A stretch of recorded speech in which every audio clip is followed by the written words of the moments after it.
9వ అధ్యాయము 29-30. నీ ఆజ్ఞలను విధులను ఒకడు ఆచరించిన ఎడల వాటి వలన వాడు బ్రతుకును గదా. వారు మరలా నీ ధర్మశాస్త్రం అనుసరించి నడుచున్నట్లు నీవు వారి మీద సాక్ష్యం పలికినను వారు గర్వించి నీ ఆజ్ఞలకు లోబడక నీ విధుల విషయంలో పాపులై నిన్ను తిరస్కరించి తమ మనసును కఠినపరుచుకొని నీ మాట వినకపోయిరి. నీవు అనేక సంవత్సరములు వారిని ఓర్చి నీ ప్రవక్తల ద్వారా నీ ఆత్మచేత వారి మీద సాక్ష్యం పలికితివి కానీ వారు వినకపోయిరి. కాగా నీవు ఆయా దేశములలో ఉన్న జనుల చేతికి వారిని అప్పగించితివి. ప్రార్థన చేసుకుందాం. పరిశుద్ధమైన మా తండ్రి, నీకు వందనాలు చెల్లిస్తున్నాం ప్రభువా. రాత్రికాల సమయం నుంచి ఇప్పటివరకు మమ్మల్ని కాపాడి సజీవ లెక్కలో ఉంచి మీ రెక్కల కింద భద్రపరిచినందుకు మీకు వందనాలు చెల్లిస్తున్నాం. ఆశ్చర్యకరుడవు, ఆలోచనకర్తవు, బలమైన దేవుడవు, నిత్యుడవగు తండ్రి, సమాధానకర్తమైన దేవా, మీకు వందనాలు చెల్లిస్తున్నాం. జగతికి పునాది వేయబడక మునిపే ప్రేమతో క్రీస్తులో మమ్మల్ని ఏర్పాటు చేసుకున్నందుకు మీకు వందనాలు చెల్లిస్తున్నాం. ఈ పునరుత్థాన దినమున ఈ విధంగా సమాజంగా కూడుకొని మిమ్మల్ని స్తుతించి ఆరాధించి ప్రాముఖ్యంగా వాక్యం ధ్యానించడానికి మాకు ఇచ్చిన అవకాశం బట్టి మీకు వందనాలు. అల్పుడను అయోగ్యుడను ఎన్నికలేని వాని అయినప్పటికీ కూడా మీ కృపలో జ్ఞాపకం చేసుకొని ఈ మధ్యాహ్న కాల సమయంలో మీ మాటలు పలకటానికి నన్ను ఏర్పాటు చేసుకున్నందుకు మీకు వందనాలు.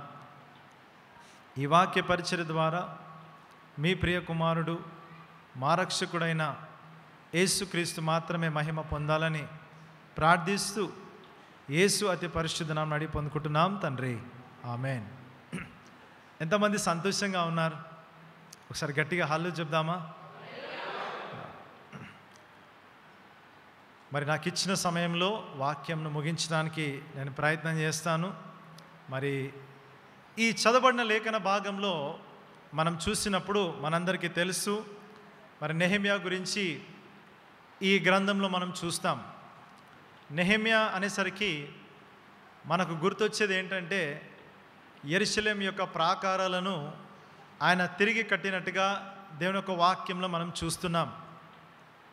మనందరికీ తెలిసిన విషయమే. వారందరూ కూడా మరి ఆ కూలిపోయిన యెరూషలేము ప్రాకారములను కావచ్చు, వాటిని 52 రోజుల్లో వారు తిరిగి కట్టినట్టుగా దేవుని యొక్క వాక్యంలో మనం చూస్తున్నాం. ఇప్పుడు మనం చదువుకున్న లేఖన భాగంలో మనం చూసినప్పుడు ఈ ఇశ్రాయేలు ప్రజలు దేవుని యొక్క మాట వినకపోవడం ద్వారా దేవుడు అక్కడ వారితో చేసిన పని ఏంటంటే ఆయా దేశంలో ఉన్న జనుల చేతికి వారిని అప్పగించాడు.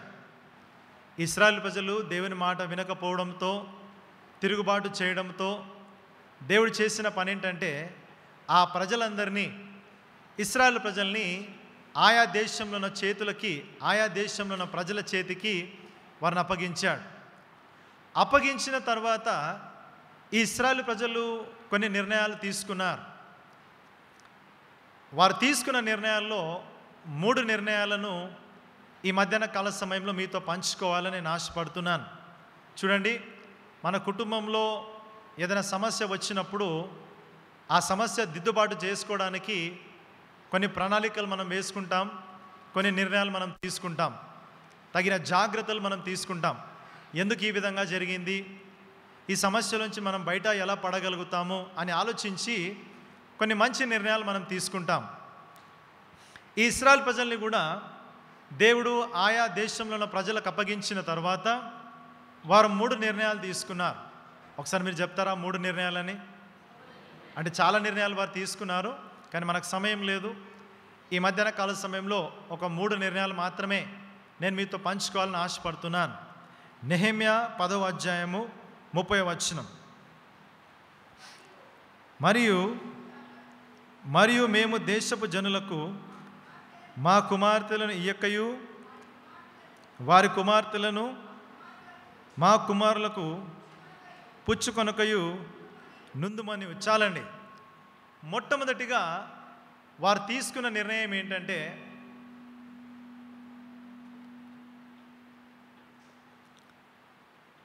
మొట్టమొదటిగా వారు తీసుకున్న నిర్ణయం ఏంటంటే, ఈ ఇశ్రాయేలు ప్రజలు వారి కుమారులను కావచ్చు, వారి కుమార్తెలను కావచ్చు, మరి వేరే ప్రజలకిచ్చి వివాహం చేయాలని వారు నిర్ణయించుకున్నారు.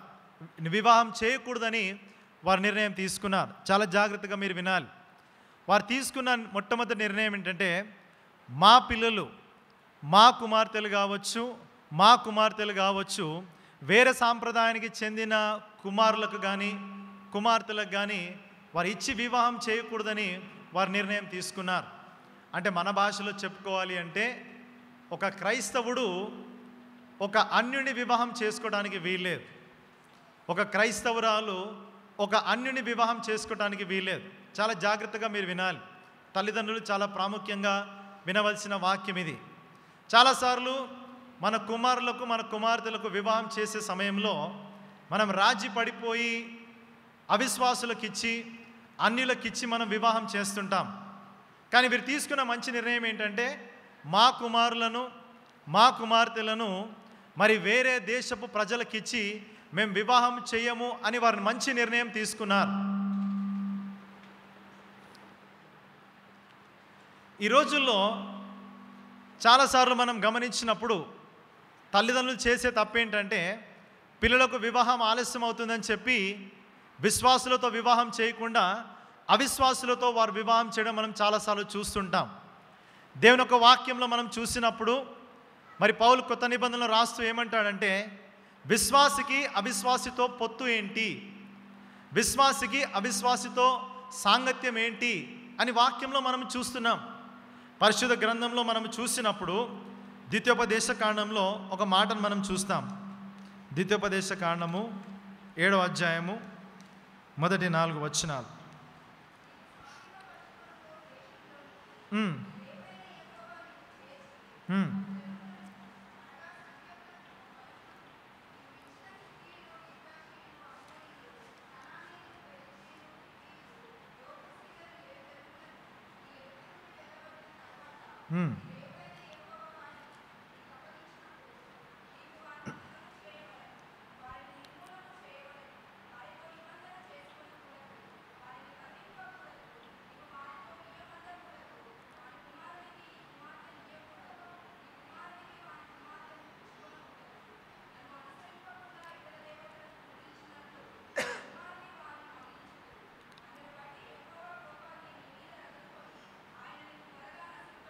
Thank you sister. పరిశుద్ధ గ్రంథంలో చూసిన మొట్టమొదటి 5 పుస్తకాలను మనం చూసినప్పుడు ఆదికాండము, నిర్గమకాండము, లేవియకాండము, సంఖ్యాకాండము, ద్వితీయోపదేశ కాండం, ఈ 5 పుస్తకాలు కూడా దైవజనుడైన మోషే రాశాడు. ఇప్పుడు మనం చదువుకున్న లేఖన భాగంలో మనం చూసినప్పుడు అలాంటి వారితో మీరు వియ్యం అందకూడదు, వాని కుమారునికి నీ కుమార్తెని ఇయ్యకూడదు, నీ కుమారుని వాని కుమార్తెకి పుచ్చుకొనకూడదు. అంటే మన భాషలో చెప్పుకోవాలి అంటే, మనం అర్థమయ్యేటట్టుగా మనము మాట్లాడుకోవాలి అంటే, ఒక విశ్వాసి అవిశ్వాసితో సహవాసం చేయకూడదు, ఒక విశ్వాసి అవిశ్వాసితో వివాహం చేసుకొనకూడదు. ఈ ఇశ్రాయేలు ప్రజలు వారు తీసుకున్న మొట్టమొదటి మంచి నిర్ణయం ఏంటంటే, వారి కుమారులను వారి కుమార్తెలను వేరే వాళ్ళకి ఇచ్చి వివాహం చేయకూడదని వారు నిర్ణయం తీసుకున్నారు. ఈరోజు వాక్యం వింటున్న తల్లిదండ్రులు ప్రాముఖ్యంగా మీరు తీసుకోవాల్సిన నిర్ణయం ఏంటంటే, వివాహం ఆలస్యం అవుతుందని చెప్పి అవిశ్వాసులతో మనము వివాహం చేస్తుంటాం, మన కుమారులను కావచ్చు మన కుమార్తెలను కావచ్చు. కానీ దేవుని వాక్యంలో మనం చూసినప్పుడు ఇక్కడ రాయబడ్డ మాట ఏంటంటే, వారితో వియ్యమందకూడదు అని వాక్యంలో మనం చూస్తున్నాం. దేవుని యొక్క వాక్యంలో కనుక మనం చూస్తే, మనకు సమయం లేదు, మొదటి రాజుల్లో మనం చూసినప్పుడు 11వ అధ్యాయంలో కనుక మనం చూస్తే, జ్ఞానం అంటే మొట్టమొదటిగా మనకు ఎవరు గుర్తొస్తారు? సొలొమోను మహారాజు మనకు గుర్తొస్తాడు. మీకు అందరికీ తెలుసు, దేవుడు ఆయనను రాజుగా చేసిన తర్వాత దేవుని అడిగాడు, ప్రభువా, ఈ ప్రజల్ని నడిపించడానికి నన్ను రాజుగా అయితే నియమించావు, కానీ ఈ ప్రజల్ని నడిపించడానికి నాకు కావాల్సింది పరలోకపు జ్ఞానం, అంటే నీ జ్ఞానం నాకు కావాలని దేవుణ్ణి అడిగి దేవుని దగ్గర నుంచి జ్ఞానంను పొందుకున్నాడు. యవనస్తులు చాలా ప్రాముఖ్యంగా వినాలి. ఏంటంటే, దేవుని మనం ఏం అడగాలి? ఒకవేళ మీ జ్ఞానం కొదువుగా ఉంటే జ్ఞానం అడగమని దేవుని వాక్యం సెలవిస్తుంది. ఈ సొలొమోన్ మహారాజు కూడా దేవుని అడిగి జ్ఞానం పొందుకున్నాడు. కానీ గమనించండి, చాలా జాగ్రత్తగా మీరు వినాలి. ముఖ్యంగా యవనస్తులు, వివాహం చేసుకోబోయేవారు చాలామంది ఉన్నారు. కాబట్టి మీరు గుర్తుంచుకోవాల్సిన విషయం ఏంటంటే, సొలొమోను చేసిన పెద్ద తప్పు ఏంటంటే ఆయన అన్య స్త్రీలను వివాహం చేసుకున్నట్టుగా వాక్యంలో మనం చూస్తున్నాం. అన్య స్త్రీలను ఆయన వివాహం చేసుకున్నాడు. దేవుని వాక్యంలో కనుక మనం చూస్తే దాదాపుగా మరి 1000 మంది ఆయన స్త్రీలను వివాహం ఆడినట్టుగా ఉపపత్నులను మనం చూస్తాం. నేను ఆ వాక్యం చదువుతున్నప్పుడు నాకు చాలా ఆశ్చర్యం కలిగించింది. ఒక వ్యక్తి ఈ రోజుల్లో యవనస్తులను అడిగినప్పుడు, బాబు ఎప్పుడు వివాహం చేసుకుంటావు నాన్న అంటే ఆయన చెప్పే సమాధానం ఏంటంటే, అమ్మో పాస్టర్ గారు ఏదైనా చెప్పండి నేను చేస్తాను, కానీ వివాహం మాత్రం నేను చేసుకోను. అంత భయపడుతున్నారు వివాహం అంటే ఈ రోజుల్లో యవనస్తులు. కానీ ఆ రోజుల్లో సొలొమోను దేవుని దగ్గర నుంచి జ్ఞానం పొందుకున్న తర్వాత కూడా తాను చేసిన పెద్ద తప్పు ఏంటంటే అన్య స్త్రీలను వివాహం చేసుకున్నాడు. అన్య స్త్రీలతో తాను జీవించినట్టుగా వాక్యంలో మనము చూస్తున్నాం. మీరు చూడండి, ఆ తర్వాత ఆ స్త్రీలు ఏం చేశారంటే సొలొమోను యొక్క హృదయమును వారి దేవతల తట్టు వారు తిప్పినట్టుగా వాక్యంలో మనం చూస్తున్నాం. ఈ వాక్యం వింటున్న యవనస్తులు వివాహం కొరకు ఎప్పుడు కూడా మనం తొందరపడవలసిన అవసరం లేదు. ముఖ్యంగా తల్లిదండ్రులు కూడా వివాహం ఆలస్యం అయిపోతుందని చెప్పి, వయసు మీద పడిపోతుందని చెప్పి వారు కుమారులకు కుమార్తెలకు ఏం చేస్తుంటారంటే, మరి క్రైస్తత్వంలో పిల్లలు దొరకట్లేదని చెప్పి అన్యులకిచ్చి వివాహం చేస్తున్నారు. చాలా జాగ్రత్తగా మీరు గుర్తుపెట్టుకోవాలి. చాలామంది ఏమనుకుంటారంటే మనం చనిపోయిన తర్వాత లేకపోతే నరకానికి వెళ్తామని అనుకుంటారు. కానీ ఒకటి మీరు గుర్తుపెట్టుకోవాలి, ఒక అన్య స్త్రీని మీరు వివాహం చేసుకున్నా, ఒక అన్యుడిని మీరు వివాహం చేసుకున్నా, మీరు నరకాన్ని ఎక్కడ చూస్తారు తెలుసా? అయ్యో చెప్పట్లేదేంటండి మీరు? ఎక్కడ చూస్తారు నరకాన్ని? భూమి మీదనే మీరు నరకాన్ని చూస్తారు. మీరు చూడండి, అంటే నాకు తెలిసిన ఒక సహోదరి ఏం చేసిందంటే, ఆమె ఒక సండే స్కూల్ టీచర్. తాను చేసిన పెద్ద తప్పు ఏంటంటే ఒక అన్యుని వివాహం చేసుకుంది. అన్యుని వివాహం చేసుకున్న తర్వాత దేవుడు వారిని కరుణించి ఒక మంచి కుమార్తెని బహుమానంగా ఇచ్చాడు. అమ్మ జాగ్రత్తగా వినాలి, ఇది అందరు జాగ్రత్తగా మీరు వినాలి. కుమార్తె పుట్టింది. కుమార్తె పుట్టిన తర్వాత అప్పుడు స్టార్ట్ అవుతుంది అసలు యుద్ధం. ఆ పాపనేమో క్రైస్తవురాలు, ఆ బాబేమో అన్యుడు. ఆ బాబు ఏమంటాడంటే, ఒక పేరు చెప్పండి, హిందూ పేరు చెప్పండి ఒక పేరు. ఆయనేమో మరి నరేష్ పెట్టాలని ఆయన అంటున్నాడు. ఈ స్త్రీ ఏమంటుందంటే నాన్సీ పెట్టాలని ఈ స్త్రీ అంటుంది. ఆ బాబేమో మరి అక్షరాభ్యాసం చేయించడానికి ఒక ప్రాంతానికి వెళ్ళాలంటున్నాడు. ఈ స్త్రీ ఏమో అక్షరాభ్యాసం చేయించడానికి మెదక్ చర్చ్ వెళ్ళాలని ఈ స్త్రీ అంటుంది. అంటే మీరు చూడండి, మనము తొందరపడి తీసుకునే నిర్ణయాల ద్వారా జీవితాంతము మీరు అనుభవించాల్సిన పరిస్థితి వస్తుంది. ఈ రోజుల్లో చాలామంది యవనస్తురాలు చేసే తప్పేంటంటే, తల్లిదండ్రులు చేసే తప్పేంటంటే, వారు ఆలోచించకుండా, వివాహ విషయంలో ఆలోచించకుండా మరి వారు అన్యులకిచ్చి వివాహం చేస్తున్నారు. సొలొమోన్ లాంటి మంచి మహారాజే, జ్ఞానము కలిగిన రాజు, షీబా దేశపు రాణి ఈ రాజు యొక్క జ్ఞానము గురించి విని ఆయనను చూడటానికి వచ్చింది. అలాంటి రాజువే బోల్తా పడిపోయి అన్యులను వివాహం చేసుకొని జరిగిన పెద్ద పొరపాటు ఏంటంటే, జరిగిన పెద్ద తప్పేంటంటే ఆ స్త్రీలు ఏం చేశారు తెలుసా? ఈ సొలొమోను యొక్క హృదయమును వారి దేవతల తట్టు వారు తిప్పినట్టుగా వాక్యంలో మనం చూస్తున్నాం. ఒకసారి ఒక యవనస్తురాలు నా దగ్గరికి వచ్చి చెప్పిన మాట ఏంటంటే, పాస్టర్ గారు నేను ఒక అన్యుని ప్రేమిస్తున్నాను, ఆమెకి ఏం భారం ఉందంట తెలుసా? నశించిపోయే ఆత్మల పట్ల ఏముందంట? ఆమెకి భారం ఉందంట. చెప్తారా మీరు కొంచెం గట్టిగా? ఏం భారం ఉందంట ఆమెకి? నశించిపోయే ఆత్మల పట్ల ఆమెకు భారం ఉండి ఒక అన్యుని తను ప్రేమించడం ప్రారంభించింది. నేను అన్నాను, అమ్మ నీకు అంతగా భారం ఉంటే ఒక 3 రోజులు ఉపవాస ప్రార్థన ఉండి వారి కొరకు ప్రార్థన చేయి, కానీ అలాంటి పనులు మాత్రం చేయమాకు. తెలుగులో ఒక సామెత ఉంది, ఆకెళ్ళి ముళ్ళు మీద పడ్డా, ముళ్ళు వచ్చి ఆకు మీద పడ్డా ఎవరికి నష్టం అంట? అయ్యో మీకు తెలియదు ఈ సామెత? ఎవరికి నష్టం అంట? ఆకుకే నష్టం అంట. ఈ స్త్రీ ఏమంటుందంటే, నాకు ఆ సహోదరుని లేకపోతే ఆ వ్యక్తిని రక్షించాలన్న భారము నాకుంది, అందుకే నేను ఆయన వివాహం చేసుకొని ఆయన రక్షణలోకి నడిపిస్తాను, బాప్తిసంలోకి నడిపిస్తాను, దేవుని రాజ్యంలో ఒక ఆత్మను చేర్చుతానని ఆ స్త్రీ నాతో చెప్పింది. నేను అన్నానమ్మా, నువ్వు ఏ పనైనా చేయని, కానీ ఈ పని మాత్రం దయచేసి నువ్వు చేయమాకు. ఎందుకంటే చాలా మరి అనాలోచితంగా ఇలాంటి నిర్ణయాలు తీసుకొని అవిశ్వాసులను వివాహం చేసుకుంటారు. పౌలు అంటాడు, పౌలు అంటాడు కొరింథీ రాసిన పత్రికలో, అవిశ్వాసులతో మీరు సహవాసం చేయకూడదు. What fellowship can light have with darkness? వెలుగులో ఉన్న మీరు చీకట్లో ఉన్న వారితో ఏం పొత్తు? వెలుగులో ఉన్న మీరు చీకట్లో ఉన్న వారితో ఎలాంటి సహవాసం చేయకూడదని పౌలు అంటా ఉంటే, ఈ రోజుల్లో చాలామంది క్రైస్తవ కుటుంబాల్లో జరుగుతుంది ఏంటంటే అన్యులను వివాహం చేసుకుంటున్నారు. మీరు గుర్తుపెట్టుకోవాలి, సొలొమోను జీవితం కనుక మనం చూస్తే ఆయన హృదయమును వారి దేవతల తట్టు వారు తిప్పినట్టుగా వాక్యంలో మనం చూస్తున్నాం. ఇంకొక వ్యక్తిని బైబిల్లో మనం చూస్తే సంసోను, మనందరికీ తెలుసు. సంసోన్ అనండి ఒకసారి మీరు గట్టిగా. సంసోన్ అనగానే మనకు గుర్తొచ్చేది ఏంటంటే ఒక సింహాన్ని. అయ్యో, మీకు మంచి భోజనం ఉంది. ఇప్పుడే పాస్టర్ గారు అనౌన్స్ చేశారు. ఏమన్నారంటే మీకు అందరికీ ఈరోజు ఏముందంట? ప్రేమ విందు. కొంచెం గట్టిగా చెప్తారా మీరు ప్రేమ విందు అని? మీరు తొందరగా చెప్తే నేను తొందరగా ముగించి వేస్తాను. మీరు వెరీ గుడ్. కొంచెం గట్టిగా చెప్తారా? ప్రేమ విందు. చూడండి, బైబిల్లో సంసోను అని ఒక వ్యక్తి ఉన్నాడు. ఆ వ్యక్తి ఎంత బలవంతుడు అంటే ఆయన నాజీరు చేయబడ్డాడు. ఆయన తల్లిదండ్రులు ఆయన పుట్టగానే నాజీరు చేసినట్టుగా వాక్యంలో మనం చూస్తున్నాం. సంసోను ఎంత బలవంతుడు అంటే సింహాన్ని రెండుగా చీల్చివేసిన వ్యక్తి ఒక స్త్రీ దగ్గరకు వచ్చేసరికి మరి తను పాపము చేసి దేవుడు తన పట్ల కలిగి ఉన్న ప్రణాళికలోంచి వైదొలిగినట్టుగా వాక్యంలో మనం చూస్తున్నాం. ఇక్కడ కూర్చున్న మీరందరికీ, ముఖ్యంగా యవనస్తులకు, దేవుడు మీ పట్ల ఒక ఉద్దేశము కలిగి ఉన్నాడు. దేవుడు మీ పట్ల ఒక ప్రణాళిక కలిగి ఉన్నాడు. సరి అయిన సమయం కొరకు మనం ఎదురు చూడాలి. బైబిల్లో ఒకసారి నేను ఒక పుస్తకంలో చదివాను, God is always on time. చెప్తారా మీరు కొంచెం ఆన్ టైం అని? విశాఖ ఎక్స్ప్రెస్ కొన్నిసార్లు తొందర రావచ్చు, కొన్నిసార్లు లేట్ రావచ్చు, కానీ మన దేవుడు మాత్రం ఈజ్ ఆల్వేస్ ఆన్ టైం. కొంచెం చెప్తారా ఆన్ టైం అని? ఒకసారి ఒక ఫారినర్ మన ఇండియాకి వచ్చాడంట. వచ్చిన తర్వాత ఆయన ట్రైన్లో ప్రయాణం చేయడానికి సిద్ధపడ్డాడు. ఆయనతో పాటు ఇంకొక పాస్టర్ గారు ఉన్నారు.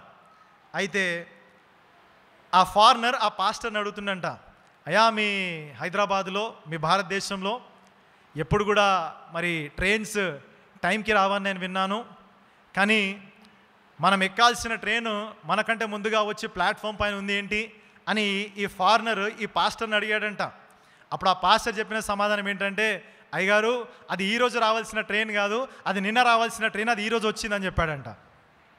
అంటే ట్రైన్స్ లేట్ రావచ్చు, లేకపోతే ఇంకేదైనా ఆలస్యం కావచ్చు, కానీ ఒకటి మనం గుర్తుపెట్టుకోవాలి, hour God is always on time. మన దేవుడు ఎప్పుడు సమయానికి ఆయన మన జీవితంలో కార్యము చేసే దేవుడు. యోహాను సువార్త 2వ అధ్యాయంలో మనం చూసినప్పుడు యేసుక్రీస్తు చేసిన మొట్టమొదటి అద్భుతం, కానాను విందులో ద్రాక్షరసం అయిపోయిన తర్వాత ఆయన ఆ నీళ్లను ద్రాక్షరసముగా మార్చుతాడు. అప్పుడు మరియ వచ్చి యేసుక్రీస్తుతో అంటుంది, అయ్యా మరి ఈ విధంగా సమస్య ఉందంటే ప్రభు ఏమంటాడు తెలుసా? నా సమయం ఇంకా రాలేదంటాడు. అంటే ఎప్పుడు కూడా యవనస్తులు దేవుని సమయము కొరకు మనం ఎదురు చూడాలి. తొందరపడి ఎప్పుడు కూడా మనం నిర్ణయాలు తీసుకోవడానికి వీల్లేదు.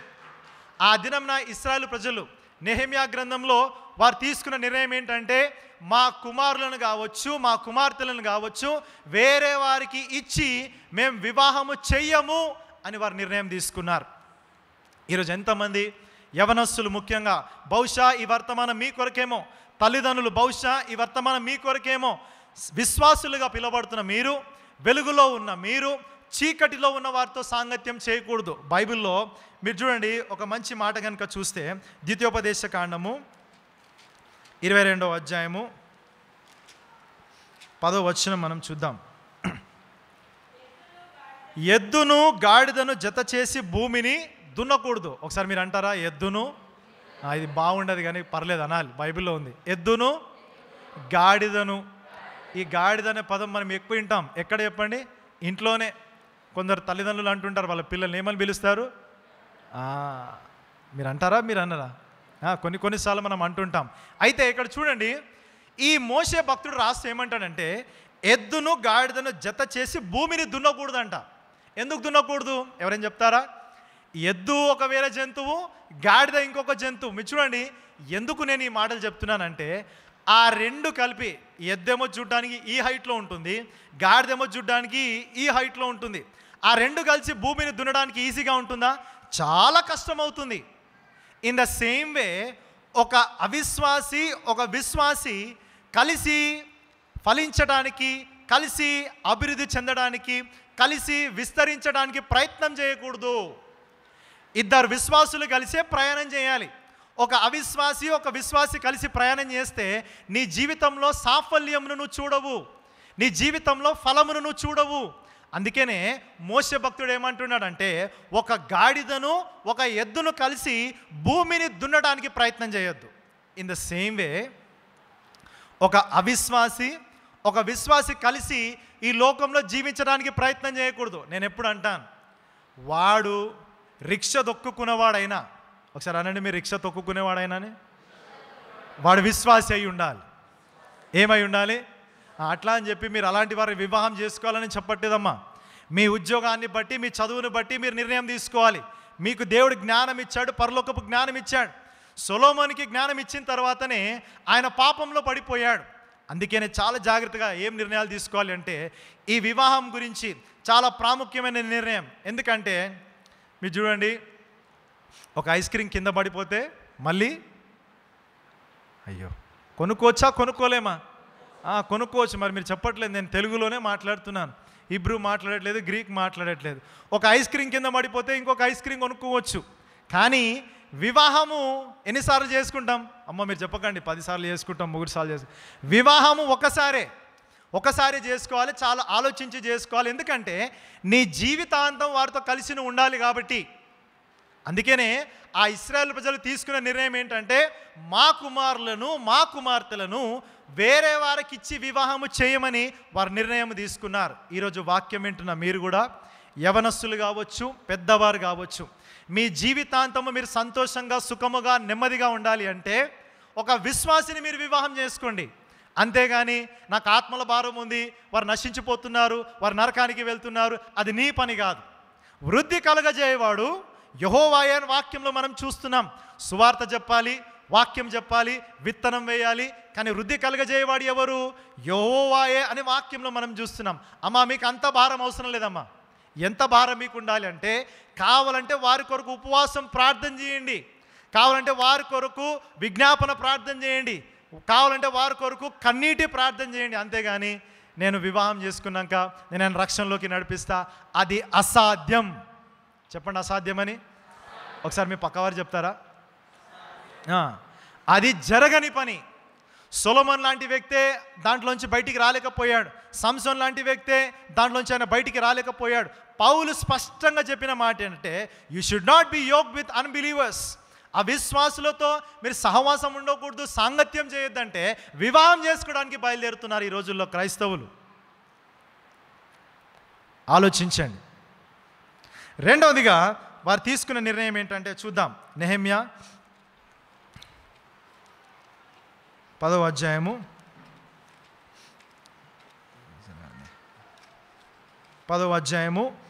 31.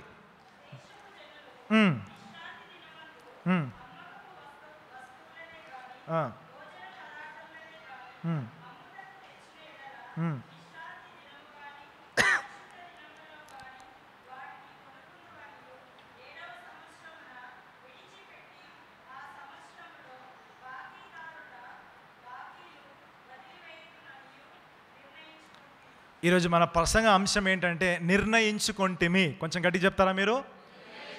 వారు తీసుకున్న మొట్టమొదటి నిర్ణయం ఏంటంటే అన్యులతో వివాహం చేసుకోకూడదు.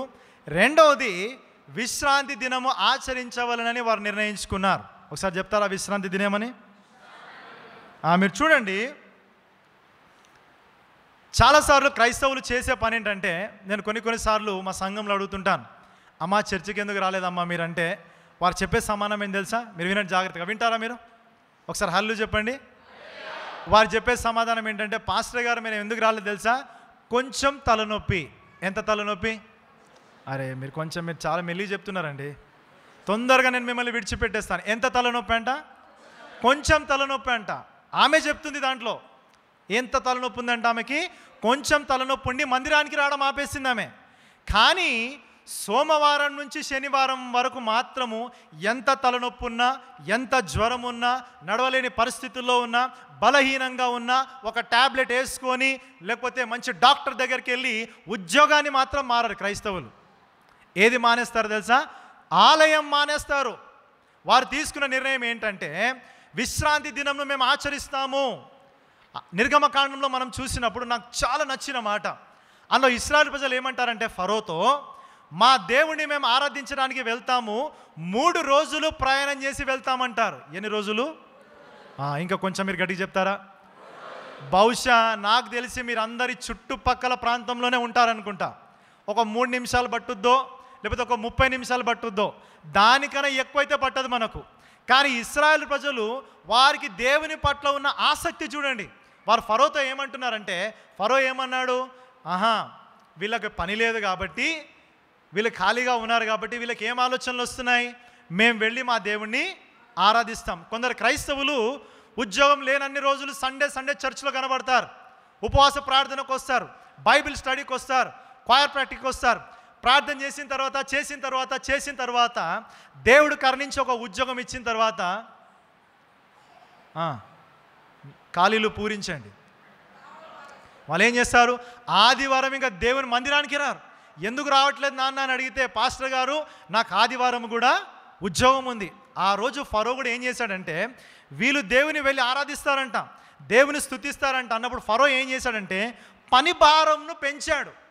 ఈరోజు సాతాను ఉపయోగించే పెద్ద స్ట్రాటజీ ఏంటంటే, వాడు మనకు ఆదివారం కూడా పని పెడతాడు. ఏం పెడతాడు? ఆదివారమే చుట్టాలు వస్తారు. కొందరు దయ్యం ఎవరి రూపంలో వస్తుందో మనకు తెలియదు. మీరు అనుకుంటుండొచ్చు, మా ఇంటికి ఎవరు వచ్చారు? అరే చెప్పండి, బంధువులు వచ్చారని మీరు అనుకుంటున్నారు. బంధువులు కాదు వాళ్ళు, బంధువులు వారు. మీరు చూడండి, మీరు అనుకోవచ్చు బైబిల్లో చూస్తే సాతాను ఎవరి లోపలైనా ప్రవేశించవచ్చు. యూదా ఇస్కరియోతు లోపలికే ప్రవేశించింది సాతాను. అంటే ఇంకా ఎవరి లోపలైనా ప్రవేశించి, ఆదివారం మీరేమో సిద్ధపడుతుంటారు మందిరానికి వెళ్ళాలని, దేవుని మందిరానికి వెళ్ళాలి, దేవుని స్తుతించాలి, ఆరాధించాలి, వాక్యం వినాలి, సమాజంగా కూడుకోవాలని మీరు సిద్ధపడుతుంటారు. అప్పుడే వస్తాడు ఒక బంధువు. వాడు ఏం చేస్తాడు, ఏం వెళ్తావులే ఆరాధనకి, ఈరోజు కాకుంటే వచ్చే ఆదివారం. నేను ప్రతి 31 డిసెంబర్కి ఒక నిర్ణయం తీసుకుంటాను. ఏది ఏమైనప్పటికీ ప్రభువా, ఈ సంవత్సరంలో 52 ఆదివారాలు నేను ఈ సన్నిధిలో కనపడాలి. ఆ నిర్ణయం మీరు కూడా తీసుకోవాలి. ఎంత ప్రాముఖ్యమైన పనున్నా మొదట ఆయన రాజ్యమును, ఆయన నీతిని మనం వెతకాలి. పౌలు హెబ్రీలకు రాస్తూ ఏమంటాడంటే, సమాజముగా మీరు కూడుకొనుట మానుకోదంటాడు. కొందరు మానుకొనుచున్నారని వాక్యం సెలవిస్తుంది. మీరు తీసుకోవాల్సిన నిర్ణయం ఏంటంటే, కుటుంబం అంతా కలిసి, మనం పెళ్లి పత్రికల్లో చూస్తాం, మీరు చూసినారో లేదో నాకైతే తెలియదు, కానీ పెళ్లి పత్రికల్లో కింద ఉంటుంది, ఏముంటుందంటే సకుటుంబ సపరే, నా నోరుకు వస్తలేదు అది, సపరివారేతముగా ఏదో మొత్తానికి you should come with your family అంటారు. అంటే చూడండి, దానికేమో మనం కుటుంబం కలిసి వెళ్తాం. ఒక చిన్న ఎగ్జాంపుల్ చెప్తాను. మనం పెళ్ళికి వెళ్ళేటప్పుడు, బర్త్డేకి వెళ్ళేటప్పుడు ఏమనుకుంటామంటే, అమ్మో లేట్గా వెళ్తే ఎందుకు వచ్చారనుకుంటారు వాళ్ళు. అరే చెప్పండి మీరు, వాళ్ళు అట్లా అనుకుంటారని తొందరగా వెళ్తాం. కానీ మందిరానికి మాత్రము ఆలస్యంగా వస్తాం. నేను ఒకసారి ఒక కోట్ చూశాను. మందిరానికి వచ్చేటప్పుడు అంట క్రైస్తవులు ఎట్లా వస్తారు తెలుసా, తాబేల్లాగా వస్తారంట. అరే ఒకసారి అనండి మీరు, తాబేలని. ఆరాధన అయిపోయిన తర్వాత పులిలాగా పరిగెత్తుతారంట. They come like a tortoise, they run like a tiger. దేవుని మందిరానికి వచ్చేటప్పుడు మెల్లిగా వస్తారు. ఉద్యోగాలు వెళ్ళేటప్పుడు చూడండి, ఎగ్జామ్స్కి వెళ్ళేటప్పుడు చూడండి, 1 గంట ముందు వెళ్ళి అక్కడ కూర్చుంటారు. కానీ తల్లిదండ్రులు మీరు జాగ్రత్తగా మీరు వినాలి. మీ పిల్లకి మీరు ఏం చెప్తారో తెలుసా, అరే నువ్వేం చేస్తావో నాకైతే తెలియదు, కానీ ఈసారి క్లాస్లో నువ్వు, అరే కొంచెం గట్టిగా చెప్తారా మీరు, ఫస్ట్ రావాలి. ఎక్కడ రావాలి? క్లాస్లో ఫస్ట్. ఎప్పుడైనా మీ పిల్లకి చెప్పారా, చర్చిలో అందరికన్నా ఫస్ట్ నువ్వు ఉండాలని? మీరు నవ్వుకుంటున్నారు, కానీ ఇది చాలా సీరియస్గా ఆలోచించవలసిన విషయం. క్లాస్లోనూ ఫస్ట్ రావాలని చెప్తాం, కానీ ఏనాడైనా సండే స్కూల్కి నువ్వు అందరికంటే ముందుగా వెళ్ళాలని పిల్లకి చెప్తామా? ఈరోజు చర్చికి అందరికంటే ముందుగా నేను వెళ్ళాలని నిర్ణయం మనం తీసుకుంటామా? దేవుని మందిరం చూడండి, దావీదు అంటాడు, I was glad when they said that let's go in to the presence of God. నేను జనులతో సంతోషించాను యెహోవా మందిరంలోకి వెళ్దామన్నప్పుడు. మనోళ్ళు మందిరానికి రమ్మంటే ఇంకా కోపము, చిరాకు. ఎందుకు వెళ్ళాలి మందిరానికి? వేరే దగ్గరికి చూడండి, షాపింగ్ కంటే సంతోషంగా, పెళ్ళి కంటే సంతోషంగా మందిరానికే ఎంతో భారముతో వస్తారు. ఒకటి గుర్తుపెట్టుకోవాలి, దేవుని మందిరానికి రావడం భారము కాదు, కానీ అదొక భాగ్యము. చెప్తామా గట్టిగా? భాగ్యమని. భాగ్యముగా భావించాలి. దేవుని కలుసుకోవడానికి వస్తున్నాం, దేవుని స్తుతించడానికి వస్తున్నాం, దేవుని ఆరాధించడానికి వస్తున్నాం. నేను ఒకసారి చెప్పాను నా ప్రసంగంలో, 2-3 తర్వాత నువ్వు మందిరంలోనికి వస్తున్నావు అంటే నువ్వు ఎవరి తర్వాత వస్తున్నావు తెలుసా? ఎవరి తర్వాత వస్తున్నావు నువ్వు? మత్తయి సువార్తలో రాయబడ్డది, ఎక్కడ ఆయన నామమున 2 లేక 3 కూడుకుంటే ఎవరుంటారంట అక్కడ? అంటే ఒక 3 వ్యక్తులు వచ్చిన తర్వాత దేవుడు వచ్చేస్తున్నాడు. ఇప్పుడు నువ్వు ఎవరి తర్వాత వస్తున్నావు? దేవుని తర్వాత వస్తున్నావు. You are making God wait. అది మీరు గుర్తుపెట్టుకోవాలి. దేవుని సన్నిధికి పరిగెత్తుకొని రావాలి, దేవుని సన్నిధికి ఆనందంగా రావాలి, దేవుని సన్నిధికి సంతోషంగా రావాలి. కానీ చాలామంది ఎందుకు వస్తారంటే, ఈరోజు వెళ్ళకపోతే పాస్టరు ఫోన్ చేస్తాడు, ఎందుకు రాలేదమ్మా అని పాస్టర్ ఫోన్ చేస్తాడన్న భారంతో కొందరు దేవుని సన్నిధికి వస్తున్నారు. ఆ విధంగా కాదు. ఇక్కడ వీరు చూస్తే వీరు తీసుకున్న నిర్ణయం ఏంటంటే, పరిశుద్ధ దినము ఆచరించాలని వారి నిర్ణయము తీసుకున్నారు. ఆయన సన్నిధిలో ఏముంటుంది? మనకు సంపూర్ణ సంతోషం. కొంచెం గట్టిగా చెప్తారా మీరు? మీరు సంతోషంగా చెప్పట్లేదు. సంపూర్ణ సంతోషం. చివరిగా ఒక్క మాట చెప్పి నేను ముగించి వేస్తాను, సమయం లేదు. నెహెమ్యా 10వ అధ్యాయము 35వ వచనం. మా భూమి యొక్క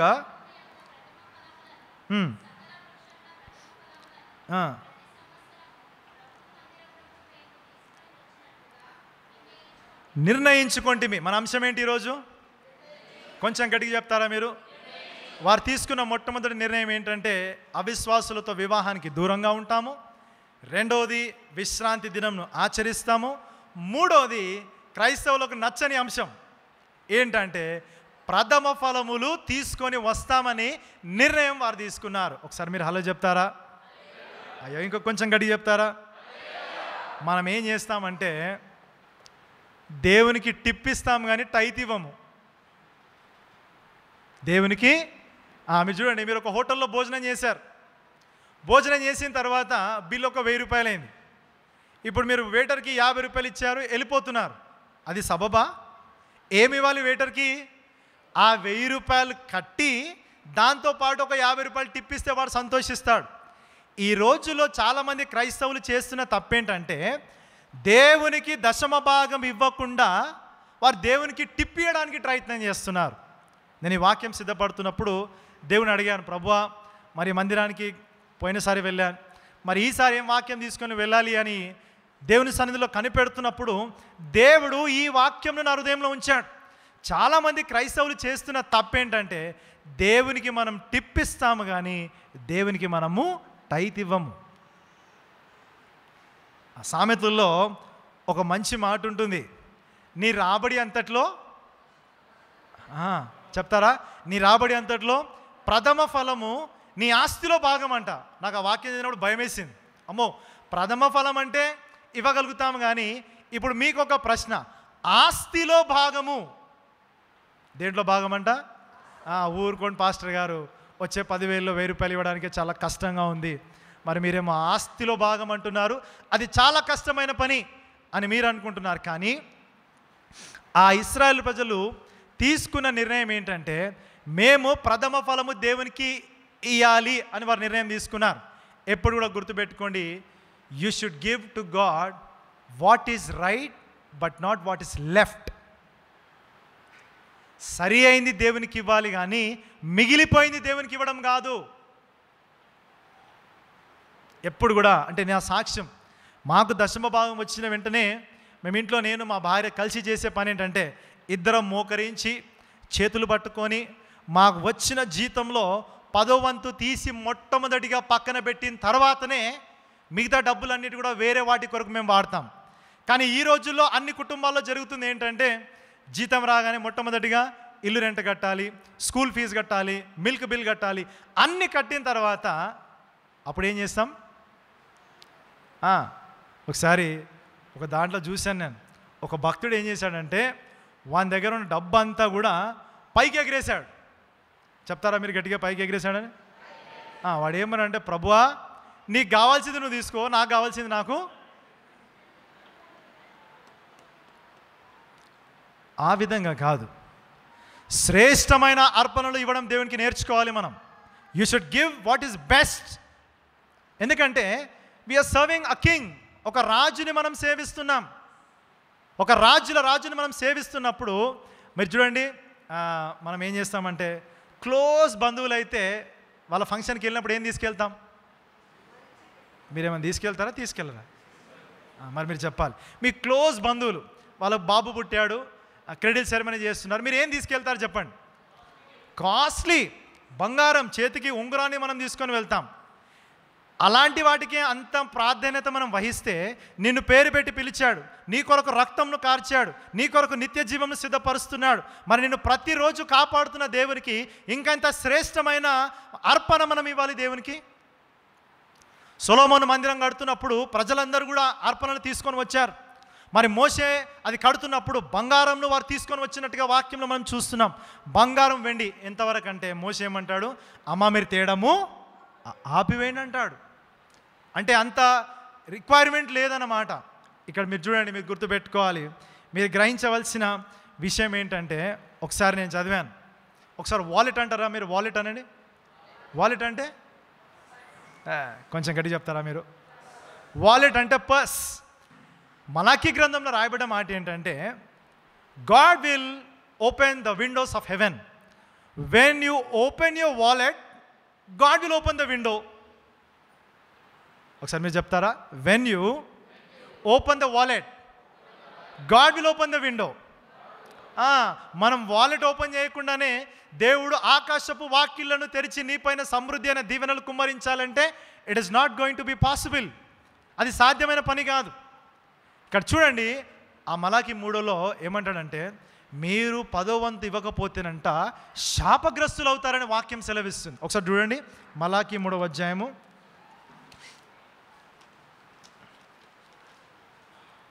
3:9 వచనం.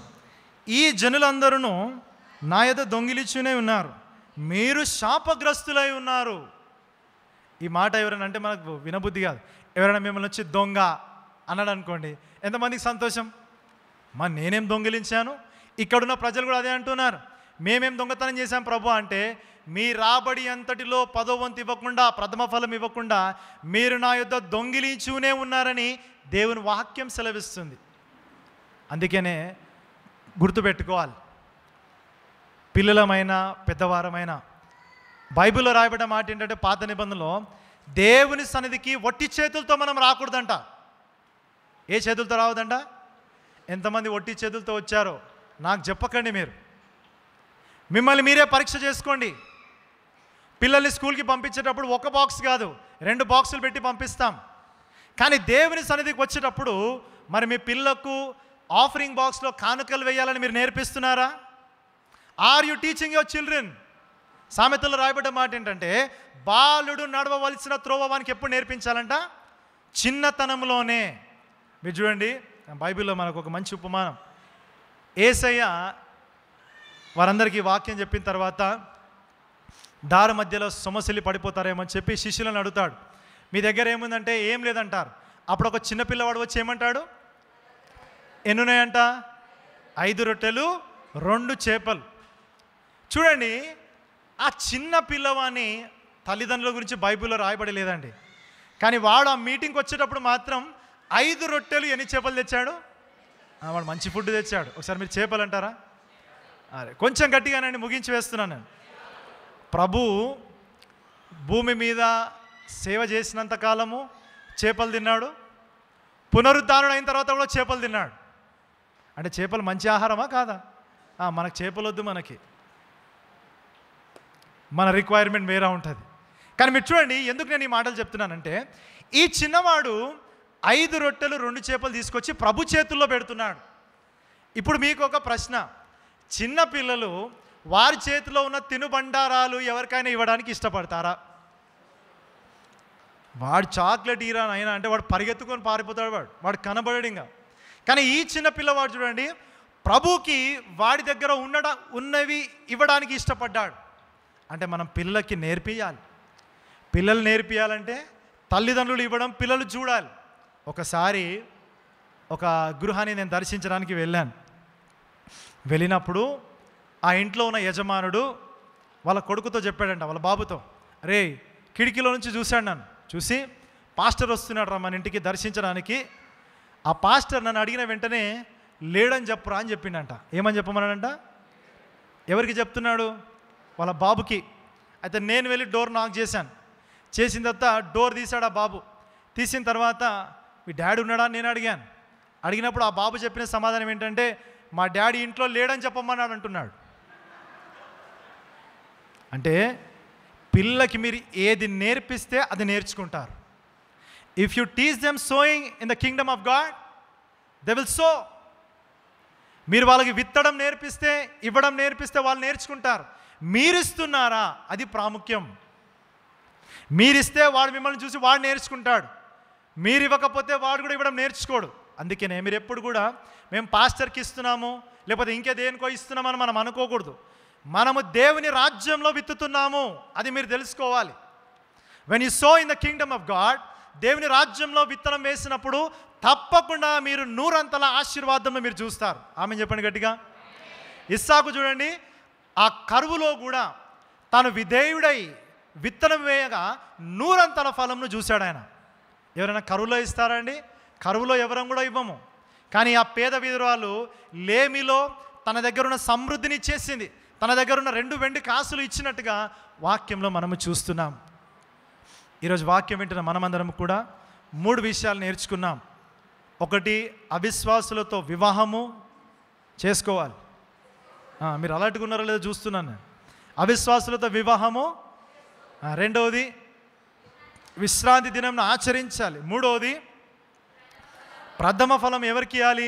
ప్రభువుకి ఇవ్వాలి. కొందరు ఏం చేస్తారంటే వారి దశమ భాగంను 10 భాగాలు చేస్తారు. ఎన్ని భాగాలు చేస్తారు? అరే కొంచెం గట్టి చెప్తారా మీరు? అంటే వాళ్ళు 10 మంది పాస్టర్లను ఫాలో అవుతారు. వాళ్ళు ఎంతమంది పాస్టర్లను? అయితే మీకు ఒక చిన్న ఎగ్జాంపుల్ చెప్పి నేను ముగించి వేస్తాను. I'm done. ఎంతమందికి చిన్న పిల్లలు ఉన్నారు? Okay, no problem, thank you. మీ పిల్లలు లెట్సే వాళ్ళు శ్రీ చైతన్య టెక్నో స్కూల్లో చదువుతున్నారు. ఏ స్కూల్లో చదువుతున్నారు? కొంచెం గట్టిగా చెప్తారా మీరు? అయితే జూన్లోనేమో శ్రీ చైతన్య, జూలైలోనేమో జూబ్లీహిల్స్ పబ్లిక్ స్కూల్, ఆగస్టులోనేమో భారతీయ విద్యాభవన్, సెప్టెంబర్లోనేమో ఒక 2 స్కూల్ పేరు చెప్పండి పర్లేదు. అలా మీరు పంపిస్తారా? సంవత్సరం అంతా ఒకే స్కూల్, జీవితకాలం అంతా ఒక సంఘంలో అంటకట్టబడి ఉండడం నేర్చుకోవాలి మీరు. You should learn to be in one church. ఎక్కడ రక్షించబడ్డారు, ఎక్కడ ఆత్మీయంగా ఎదుగుతున్నారు, ఎక్కడ వాక్యం ద్వారా పోషించబడుతున్నారు. ఇక్కడ ఎట్లా అంటే ఇక్కడ ఆహారం తింటారు, బిల్లు బయట కడతారు. ఆహారం తినేది ఇక్కడ, బిల్లు కట్టేది బయట. ఆహారం ఎక్కడ తింటున్నావో అక్కడ ప్రథమ ఫలం ఇవ్వడం మీరు నేర్చుకోవాలి. ఒక సంఘంలో అంటకట్టబడి ఉండండి, ఒక సంఘంలో వాక్యం వినండి, ఒక సంఘంలో మరి ఆత్మీయంగా మీరు ఎదగండి. అంతేగాని వారానికి ఒక సంఘము, నెలకు ఒక సంఘము, ఆ విధంగా మార్చమాకండి. మీ పిల్లల్ని సంవత్సరం అంతా ఏ విధంగా అయితే ఒకే స్కూల్కి మీరు పంపిస్తారో, మీరు బ్రతికినంత కాలము ప్రభు రాకడ పర్యంతరం వరకు కూడా ఒకే సంఘంలో ఉండడం మీరు నేర్చుకోండి. హల్లెలూయా చెప్దామా? 3 విషయాలు. నా సమయం అయిపోయింది. ఒకటి, అన్యులతో అవిశ్వాసులతో వివాహము చేసుకోకూడదు. రెండోది, ఆచరించాలి. మూడోది, ప్రథమ ఫలమును మనము దేవునికి ఇవ్వాలి. కళ్ళు మూసుకుందాం, ప్రార్థన చేసుకుందాం. మహాపరిశుద్ధుడైన మా తండ్రి, నీకు వందనాలు చెల్లిస్తున్నాం ప్రభువా. ఈ మధ్యాహ్న కాల సమయంలో మీ వాక్యము ద్వారా మాతో మాట్లాడి మమ్మల్ని బలపరిచినందుకు మీకు వందనాలు. ఆనాడు ఇశ్రాయేలు ప్రజలు ఆయా దేశంలో ఉన్న ప్రజల చేతికి వారిని అప్పగించినప్పుడు వారు తీసుకున్న 3 నిర్ణయాలను బట్టి మీకు వందనాలు ప్రభువా. ఒకటి, అవిశ్వాసులతో వియ్యం అందకూడదు. రెండోది, విశ్రాంతి దినం ఆచరించాలి.